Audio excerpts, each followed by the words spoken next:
18 दिसंबर 1995 की सुबह इंडिया के एक गांव में खेतों के बीच लोगों को कोई शाइनी चीज दिखाई देती है। जब करीब जाकर देखा गया तो ये एक अजीब राइफल थी जो गांव के लोगों ने पहले कभी नहीं देखी थी। अभी वो लोग इसी कश्मकश में थे कि खेतों के बीच ये राइफल कहाँ से आई है। उन्हें 35 ऑल राइफल्स दूर बिखरी हुई दिखाई दी।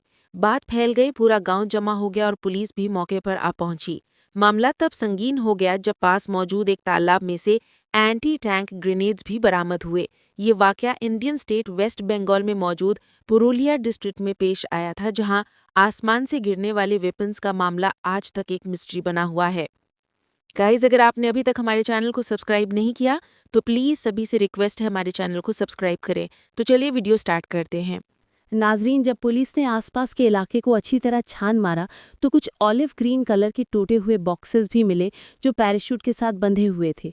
इलाके से टोटल 3 ऐसे बॉक्सेस और पैराशूट्स बरामद हुए, पर अभी तक पुलिस ये बात समझने से कासिर थी कि यहाँ ये पैराशूट्स किसने और क्यों गिराए थे। देखते ही देखते बात इस हद तक बढ़ गई कि आर्मी भी मैदान में आ गई। एक बात तो तय थी कि अगर बॉक्सेस पैराशूट के जरिए गिराए गए थे तो ये काम जरूर किसी एयरक्राफ्ट की मदद से अंजाम दिया गया होगा। मालूम पड़ा कि रात को एक एयरक्राफ्ट पुरुलिया डिस्ट्रिक्ट के ऊपर काफ़ी लो फ्लाइंग करते हुए गुजरा था। शायद ये काम इसी का हो सकता है, पर आखिर ये एयरक्राफ्ट किसका था और उसने वेपन्स से भरे हुए बॉक्सेस को पुरुलिया में ही क्यों गिराया।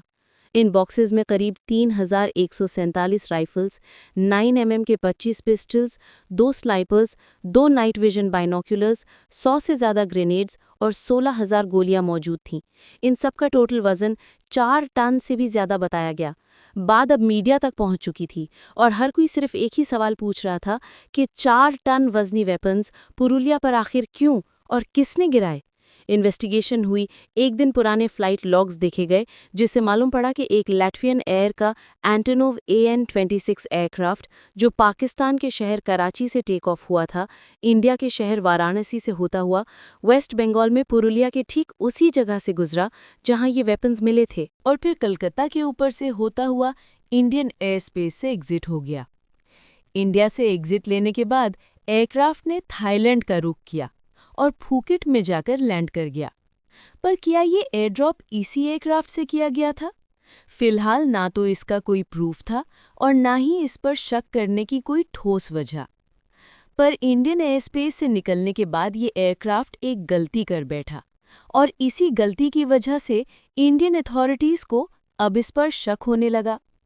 गलती ये थी कि जब ये सिविल एविएशन से इंडियन एयर स्पेस में एंटर होने की परमिशन मांग रहा था तो SOP के तहत पायलट ने अपनी डेस्टिनेशन कंबोडिया बताई थी, पर असल में ये थाईलैंड में लैंड हुआ था। खैर, कुछ दिनों के बाद एग्जैक्टली 20 दिसंबर 1995 को फूकेट से वापसी पर इसी लाटवियन प्लेन ने दोबारा इंडियन एयर स्पेस में एंटर होने की परमिशन मांगी और इस बार इसने अपनी डेस्टिनेशन लाटविया बताई। पर पहले इसे कराची में रीफ्यूलिंग के लिए लैंड करना था।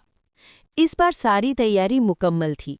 जैसे ही वो इंडियन एयर स्पेस में एंटर हुआ, इंडियन एयरफोर्स के 2 MiG-21 फाइटर जेट्स ने इसे इंटरसेप्ट किया और इसे मुंबई एयरपोर्ट पर लैंड करने का हुक्म दिया। यहाँ से शुरू होती है एक अलग कहानी। मुंबई एयरपोर्ट पर लैंड करने के 45 मिनटों तक एयरक्राफ्ट के आसपास ना कोई सिक्योरिटी फोर्स आई, ना कोई दूसरा अमला। इस वक्त एयरक्राफ्ट में टोटल 8 लोग मौजूद थे, जिनके बारे में जानना इस केस को और इस एयरड्रॉप की कहानी को समझने के लिए बहुत ज़रूरी है। एक था डेनमार्क से ताल्लुक़ रखने वाला किम डेवी। ये पिछले 18 सालों से दुनिया भर में कम्युनिटी बिल्डिंग प्रोजेक्ट्स में काम कर रहा था। उसने ग्वाटेमाला में काम किया था, रशिया में किया, और आपके सरप्राइज़ के लिए बताता चलूं कि उसने इंडिया की पुरुलिया डिस्ट्रिक्ट में कुछ एग्रीकल्चर प्रोजेक्ट्स पर भी काम किया था।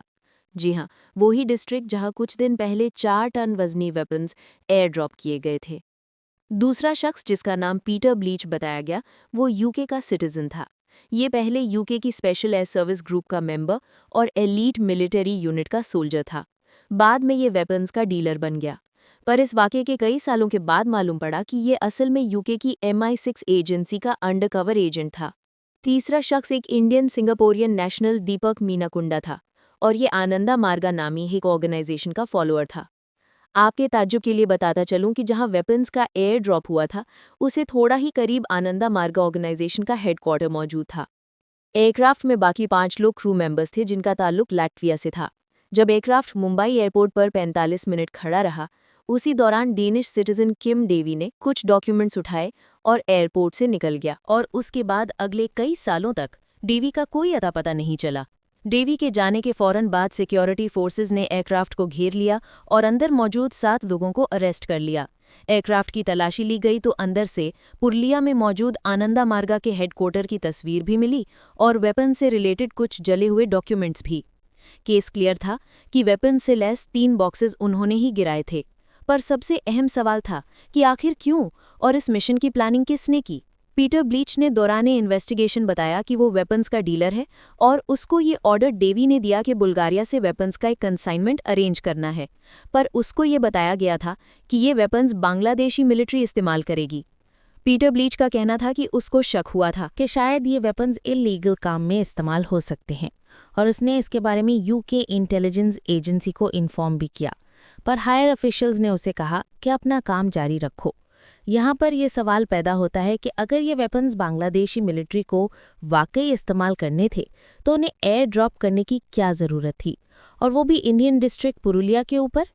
इसकी असल वजह तो अभी तक एक मिस्ट्री है, पर बीबीसी की इन्वेस्टिगेशन में ये बात सामने आई कि ये वेपन्स आनंदा मार्गा ऑर्गेनाइजेशन के लिए गिराए गए थे। डेवी जो एयरक्राफ्ट से भाग गया था, बाद में सीबीआई ने उसको इंडिया मंगाने के लिए इंटरपोल से कांटेक्ट किया और मालूम पड़ा कि वो डेनमार्क में मौजूद है।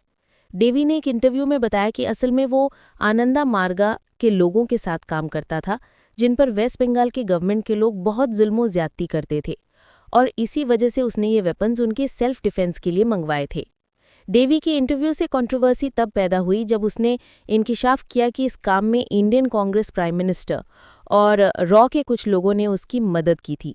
यहाँ तक कि डेवी के मुताबिक मुंबई एयरपोर्ट से भागने और मुल्क से एग्जिट करने में भी उसकी मदद एमपी पप्पू यादव और Indian prime minister Narasimha Rao ने की थी। सीबीआई ने डेवी के लगाए गए सारे इल्ज़ामों को मुस्तरद किया और कहा कि डेवी ये सारी कहानी वापस इंडिया भेजे जाने के डर से बना रहा है। 1995 में ये जब वाक़या हुआ था, उस वक्त वेस्ट बंगाल में कम्युनिस्ट पार्टी ऑफ इंडिया यानी सीपीआई की गवर्नमेंट थी। वहाँ पर आनंदा मार्गा ऑर्गेनाइजेशन के फॉलोअर्स बढ़ते जा रहे थे, जो कि सीपीआई के लिए खतरा था। डेवी ने एक इंटरव्यू में इल्ज़ाम लगाया कि सीपीआई के लोग छुप कर आनंदा मार्गा के लोगों पर हमले करते थे और मॉब वायलेंस का नाम देकर वहाँ की गवर्नमेंट मामले को रफा दफा कर देती थी। साथ ही सेंटर की गवर्नमेंट भी इस मामले में कुछ नहीं कर पाती थी, चूँकि हमलावरों की कभी शनाख्त नहीं हो पाई। यही वजह थी कि डेवी आनंदा मार्गा को वेपन्स देना चाहता था। पर आखिर इस बात में कितनी सच्चाई है कि इंडियन प्राइम मिनिस्टर, कांग्रेस और रॉ ने इस काम में उसकी मदद की थी? इस बात का कोई सबूत तो नहीं, पर डेवी ने इल्ज़ाम लगाया कि असल में इंडियन कांग्रेस वेस्ट बंगाल में इंतशार फैलाकर प्रेसिडेंशियल ऑर्डर के तहत वहाँ की गवर्नमेंट को डिसमिस करना चाहती थी। डेवी ने हकीकत वाज़े की कि अगर मैं वहाँ पकड़ा जाता तो सारा सच सामने आ जाता। तभी मुंबई एयरपोर्ट से उसे बाहिफाजत निकाला गया, जहां एक ब्लैक एसयूवी उसका इंतजार कर रही थी, और वहां से उसको सेफ एग्जिट देकर खामोशी से डेनमार्क भेज दिया गया। कलकत्ता हाईकोर्ट ने अरेस्ट होने वाले पीटर ब्लीच, दीपक मीनाकुरम और 5 क्रू मेंबर्स को इंडिया के खिलाफ साजिश करने पर उम्र कैद की सज़ा सुना दी, और उसके बाद कुछ ऐसा हुआ कि ये सारे एक-एक करके छूटते चले गए। जेल में ही 5 लैटवियन क्रू मेंबर्स को रशियन सिटीजनशिप दी गई और 2000 में व्लादिमीर पुतिन की रिक्वेस्ट पर उन्हें माफ़ करके रिहा कर दिया गया। इसके बाद 2004 में पीटर ब्लीच को भी माफ़ करके रिहा कर दिया गया, जिस पर काफ़ी बातें बनी कि यूके के गवर्नमेंट के प्रेशर पर उन्हें रिहा किया गया है। बाद में MI5 की एक फॉर्मर एजेंट एनी मैकॉन ने इंकशाफ किया कि असल में पीटर ब्लीच MI6 का ही एजेंट था और उनके लिए ऐसे सीक्रेट मिशंस करता रहा है। इधर डेनमार्क के कोर्ट ने डेवी की एक्सट्रेडिशन यानी उसको इंडियन अथॉरिटीज़ के हवाले करने से मना कर दिया, क्योंकि उनका खतरा था कि वहां पर डेवी पर टॉर्चर किया जाएगा। ब्रिटिश पुलिस की मदद से पीटर ब्लीच की प्रॉपर्टी पर छापों के दौरान उन्हें इस आर्म्स कंसाइनमेंट के कुछ पेपर्स मिले, जिस पर उस वक्त के बांग्लादेशी मिलिट्री के एक जनरल मोहम्मद सफदर बयान के सिग्नेचर्स थे, और जो बॉक्सेस मिले थे उनमें जर्मनी में बने वेपन्स और बॉम्ब्स थे। इस बांग्लादेशी जनरल के बारे में कई अंडरग्राउंड सोर्सेज ने बताया कि घना जंगल डेनमार्क के पोरकदाश मानी जाने वाली जगह पर आसाम और बर्मा के बॉर्डर पर उतारने का प्रोमो के जरिए ऑर्डर किया गया था। उसके ऊपर भी बांग्लादेश की एक मिलिट्री कंटोनमेंट का नाम लिखा था और बांग्लादेश के गवर्नमेंट ने ये कहकर इस मामले से दूरी बनाई कि ये सारी डॉक्यूमेंट्स फेक है। पुरुलिया डिस्ट्रिक्ट में 4 टन वेपन्स गिराने का मामला आज तक अधूरा है। अभी तक ये मालूम नहीं पड़ सका कि इस मिशन का असल जिम्मेदार कौन है, किसने ये सारी प्लानिंग की थी, पीटर डेवी या वो सिर्फ एक मोहरा था। इन वेपन्स की कीमत किसने अदा की? इतनी बड़ी वारदात करने के बाद जब एयरक्राफ्ट को मुंबई एयरपोर्ट पर लैंड करवाया गया तो सिक्योरिटी फोर्सेस को वहां पहुंचने में 45 मिनट क्यों लगे? और इतनी सिक्योरिटी के बावजूद डेवी वहां से निकलने में कैसे कामयाब हुआ? यही सब सवालात हैं जिनका सही जवाब पिछले 30 सालों से नहीं मिल सका। उम्मीद करती हूँ हमारी इस वीडियो को भी आप लाइक, शेयर और सब्सक्राइब जरूर करेंगे। मिलते हैं अगली मालूमाती वीडियो में।